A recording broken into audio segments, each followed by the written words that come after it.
उपभोक्ताओं पर महंगाई की मार लगातार जारी है। आज एक बार फिर से पेट्रोल के दाम बढ़े, लेकिन डीजल स्थिर रहा। पेट्रोल प्रति लीटर 36 पैसे महंगा हुआ और पहुंच गया है 106 रुपए 72 पैसे प्रति लीटर पर।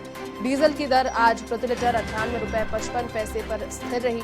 प्रीमियम पेट्रोल भी प्रति लीटर 37 पैसे महंगा हुआ और वो पहुंच गया है 109 रुपए 78 पैसे प्रति लीटर।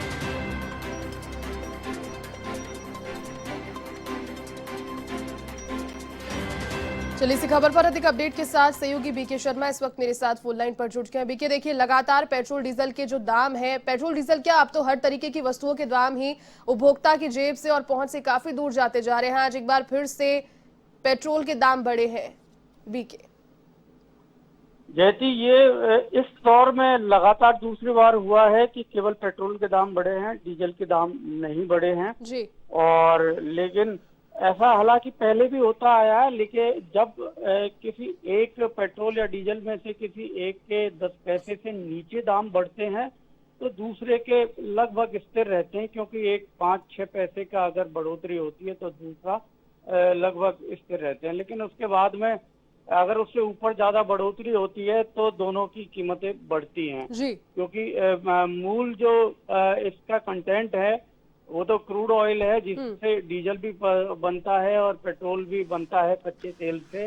तो ऐसा नहीं है कि ये अलग अलग उत्पाद हैं और इनका अलग मार्केट है, अलग अलग ऐसा नहीं है, क्योंकि ये सब चीजें एक ही ट्रेड से जुड़ी हुई है। केवल डीजल का एक परिष्कृत रूप है, वो पेट्रोल है और डीजल है, इसलिए थोड़ा सा पैसे में भी इसके में अंतर है, कीमत में भी। और देखा जाए तो ये कीमत पहले कभी लगभग दुगनी हुआ करती थी, जो अब सिमट कर कुछ रुपए ही अंतर रह गया है। जी जी। ऐसा बहुत ज्यादा ऐसा अंतर भी नहीं है और इसकी वजह से जो पेट्रोल और डीजल के वाहनों की कीमतों में अंतर हुआ करती थी, क्योंकि डीजल सस्ता होता था, लेकिन अब वो गैप काफी फिल हो गया है, काफी बढ़ गया है।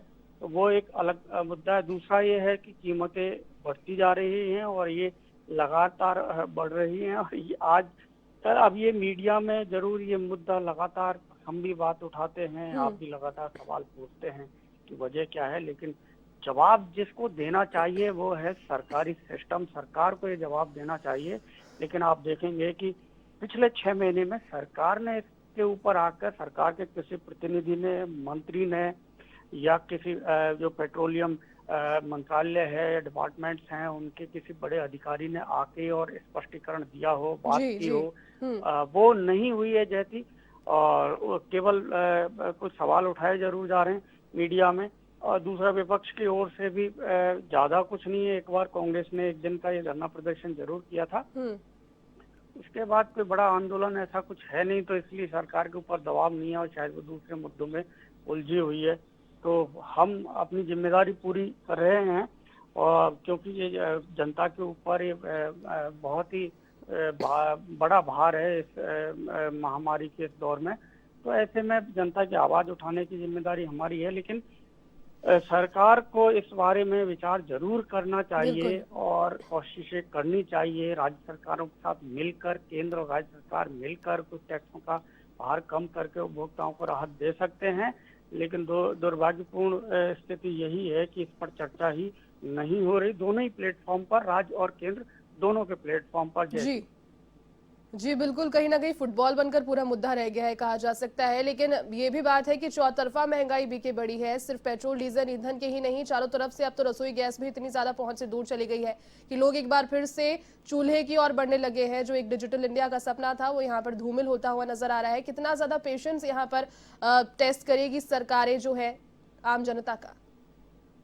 आप सामान्य सा समझ लीजिए कि आप ऑफिस आते हैं, यहाँ एंकर हैं आप, तो आपके आने जाने का जो खर्च आज से 3 महीने पहले था, अगर मंथली धीरे धीरे 5-5 रुपए एक्स्ट्रा, अगर उसमें 5 से 7 रुपए भी बढ़ जाते हैं एक्स्ट्रा, तो आप समझ लीजिए कि 200-300-400 रुपए आपका मंथली इसमें लागत बढ़ गई। अब केवल एक व्यक्ति के ऊपर इतना अगर भार आता है तो आप देखिए कि जो एक राज्य से दूसरे राज्यों में जो ट्रेड होता है, जो व्यापार होता है, जो सामान आता है, फैक्ट्रियों के लिए कच्चा माल आता है और उपभोक्ता वस्तुएं बाजार में जो महाराष्ट्र में, तमिलनाडु में, आंध्र प्रदेश में पैदा होती हैं, तो वो यहाँ आती हैं या यहाँ से जो पैदा होती है वो दूसरे राज्यों में दूर दराज जाती है, बड़ा जी देश है। जी तो उसमें कितना डीजल लगता है, ट्रांसपोर्टेशन लगता है, उसकी कीमतें बढ़ जाती हैं, ट्रांसपोर्ट की कीमतें बढ़ती हैं। तो अपनी भी जो उपभोक्ता वस्तु जो आप अपने घर में लेकर आते हैं, चाहे वो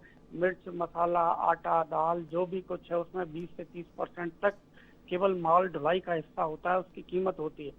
जब इसमें कीमत बढ़ती है तो जाहिर सी बात है कि आपका जो घर में जो सामान आ रहा है, हम्म जो रोजमर्रा की जरूरतें हैं, हर हम्म चीज की कीमत बढ़ेगी और लगातार बढ़ती ही जा रही है। और वो कुल मिला के भार तो उपभोक्ता के ऊपर आना ही है। जैसे हम्म चलिए बीके, बहुत शुक्रिया फिलहाल तमाम बातचीत के लिए।